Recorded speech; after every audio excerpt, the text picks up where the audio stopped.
ஆனால் இன்னைக்கு வந்து தளபதி ஸ்டாலின் அவர்கள் கூட எங்கள் தலைவர் பேரை சொல்லும் பொழுது எழுச்சி தமிழர் திருமாவளவன் அப்படின்னு சொல்றாரு, இல்லை திருமாவளவன் அவர்களேன்றாரு, இல்லை விடுதலை சிறுத்தை கட்சியுடைய தலைவர் திருமாவளவன் சொல்றாரு.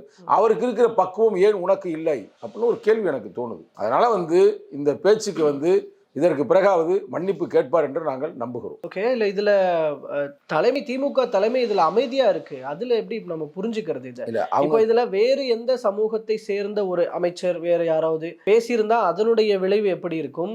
இப்ப ஆராசாவை வைத்தே பேச வைத்திருக்கிறது திமுக அப்படின்னு அதாவது பார்க்கறீங்களா? அப்படிதான் ஆர் ராசா சந்தேகிக்கிறேன். பேசியதால் நாங்கள் அமைதியாக இருக்கிறோம். நல்லா கேட்டுங்க, நான் சொல்ற வந்து ஸ்டேட்மெண்ட் எடுத்துங்க கரெக்டா. ஆர் ராஜா எங்களுடைய சகோதரர். தெரிந்தோ தெரியாமலோ, அறிந்தோ அறியாமலோ, புரிந்தோ புரியாமலோ, இல்லை ஏதாவது ஒரு மன குழப்பத்திலேயோ, இல்லை யாராவது தூண்டி விட்டோ பேசியிருக்கலாம். ஆனால் ஆர் ராஜா பேசியதுக்கு அமைதியாக இருக்கிறோம் என்பதற்காக மற்ற யாராவது பேசியிருந்தா அமைதியாக இருப்போம்னு நினைக்க வேண்டாம். சரிங்களா? கடுமையான எங்களுடைய எதிர்வினை நாங்கள் ஆற்றியிருப்போம். இன்னமும் சொல்ல போனால் அவங்க ஓப்பனாக சொல்கிறேங்க, இதில் ஒன்றும் பிரச்சனை இல்லை.